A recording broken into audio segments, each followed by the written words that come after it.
So as an e-commerce specialist, tell us a little bit about the digital economy and the emerging opportunities in that space that SMEs can take advantage of, or maybe that SMEs can leverage to get access to markets in Africa and beyond.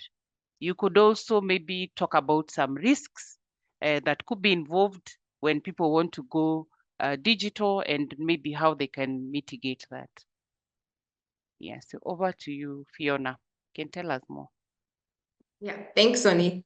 So this question really builds upon what Frida said about being properly established before you go out to bigger markets. It's very exciting and lucrative to grow yourself and your markets, but it's really important to have set yourself up and have the right structures. So when it comes to e-commerce, many people and many SMEs and corporates who I work with, ask me, hey, can I, set me up on e-commerce? And many people understand e-commerce just to be the website, that just put me on the website and all will be well. However, I always like to zoom out and let them know e-commerce is made up of an ecosystem. And in order to be successful with e-commerce, you need to have set yourself up across the whole ecosystem of e-commerce. So when I talk about the ecosystem, what I'm talking about is, number one, the first pillar of that ecosystem is understanding your business model or your business strategy. So this goes back to the research side of things, is ensure that you really understand your market, you understand your audience, and you understand your business model. Your business model being, how are you going to make money? Are you going to be selling your products, make money via sales or via subscriptions or via commissions? For example, we've talked about the market, who are you going to be serving, and what products are you going to be selling? So getting very clear about your strategy is very, very important. Now, the next pillar is the choosing the right technology. So, for e-commerce, you can either decide to sell on a standalone website, create your own website, or you can decide to list on a marketplace, like, for example, AliExpress, eBay, and so on. Or you can decide to sell through Instagram or sell through WhatsApp. You need to go on a journey to figure out what is the right technology for your kind of business, given the products that you're selling and given the maturity of your business. So that's the second pillar that you need to consider when you're thinking about e-commerce. The next one is around marketing. So marketing is a very important component of e-commerce, because it's great to set up your business and have a website, but you need to be able to talk to your consumer and let them know who you are and sell effectively. So once you've done your research about your consumer, you can then figure out what are the best marketing channels that you can use to amplify your brand and your product and your products. So choosing the right channels, is it going to be Instagram that you're going to be doing your ads on? Are you going to be doing, broadcast messages? Are you going to do search marketing and so on? So that's another pillar that you need to prepare for as an entrepreneur when you're thinking about e-commerce.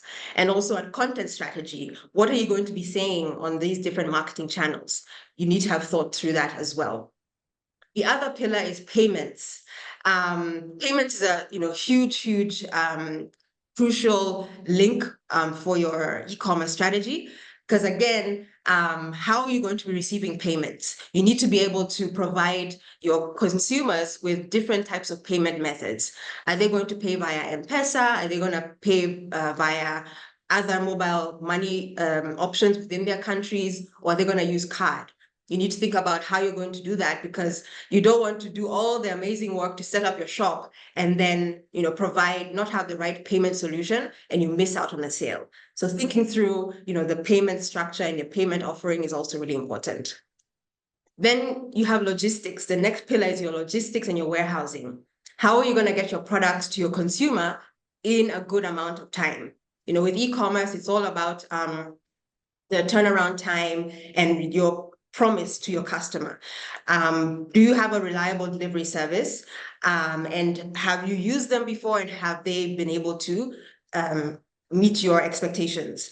Have they been able to make your products arrive in good condition? Because again, with e-commerce, there's no human interaction. A consumer is betting on the fact that what you said on your website is what they're going to receive. So you need to ensure that you have a very solid logistics and delivery service as well.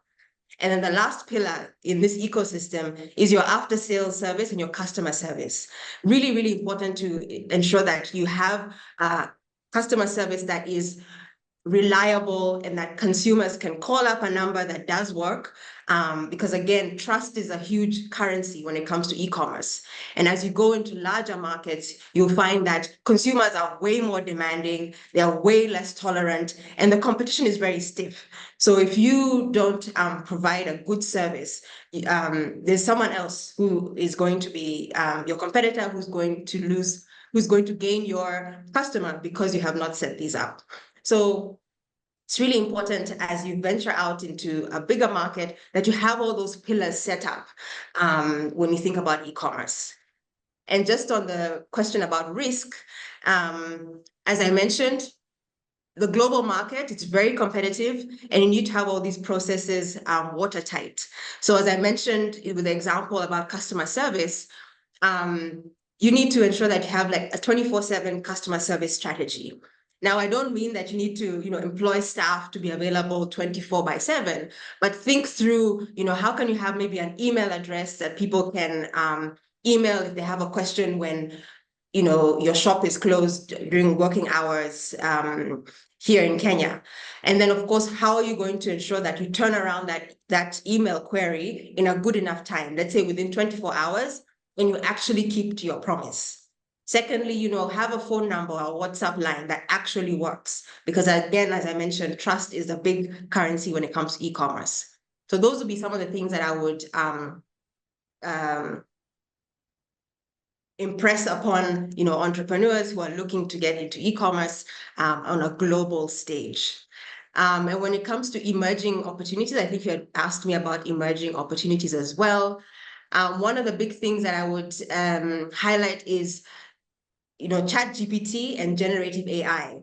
So I think I hope everyone at least has had a chance to explore ChatGPT. I think it's an amazing innovation that has come to help us entrepreneurs and SMEs. Reason being is, as SMEs and small businesses, we are handling so many different parts of our business. We are the business development manager, we're the supply chain manager, we're the marketer, and so on. However, marketing is a very important part of running your business. And sometimes it can be very hard to figure out how do you create a content strategy, a marketing strategy, and so on.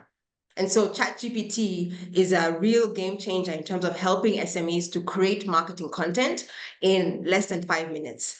So I would encourage SMEs on this call to explore ChatGPT and how it can also help you with your marketing and to create content for you, so that this is not one element of your business that you're struggling with and that you fail to do, although it's really crucial when you go into the global market. Thank you.